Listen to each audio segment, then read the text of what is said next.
Halo Nevrofriends, kali ini saya mau bahas salah satu pertanyaan dari Nevrofriends yang cukup menarik. Jadi ada pertanyaan, kalau misalnya seseorang menderita hipertensi itu menderita penyakit komorbid lain, apakah benar tekanan darah atau tensinya itu jadi sulit terkendali? Nevrofriends tahu nggak nih jawabannya?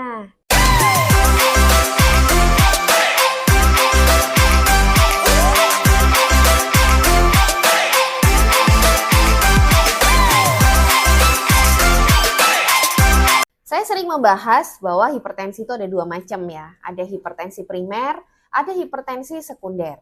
Nah, kalau kita bicara hipertensi primer yang mayoritas ada di masyarakat kita, itu penyebabnya yang paling utama adalah masalah gaya hidup yang nggak sehat. Jadi kalau kita ngomongin gaya hidup, sebetulnya tidak hanya penyakit hipertensi yang bisa muncul akibat gaya hidup yang nggak sehat.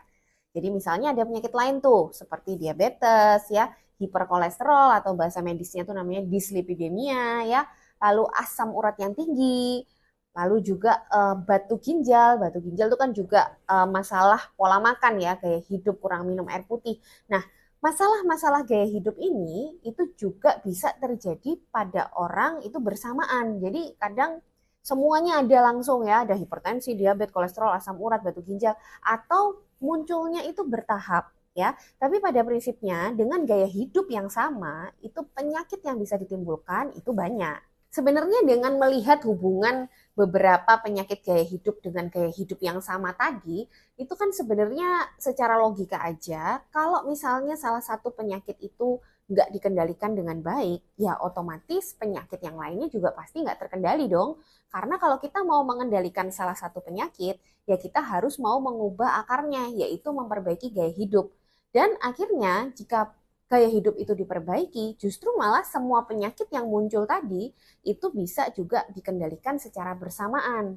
Jadi dari penjelasan saya tadi sebenarnya jelas ya, kalau ini kondisinya adalah hipertensi yang primer atau esensial yang kebanyakan disebabkan oleh gaya hidup yang nggak sehat, ya tentunya dia akan lebih sulit terkendali kalau orangnya nggak mengubah gaya hidup. Dan biasanya gaya hidup yang nggak bagus itu pasti juga akan menimbulkan penyakit gaya hidup lain kayak tadi ya, diabetes dan lain-lain.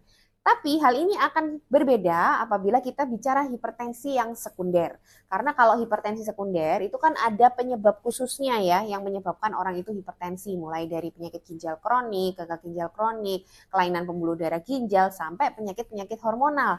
Nah kalau ini sebenarnya juga kalau ini dianggap adalah komorbid ya, jadi akhirnya kan komorbid ini harus diatasi dulu karena hipertensi ini adalah akibat dari penyakit-penyakit tersebut.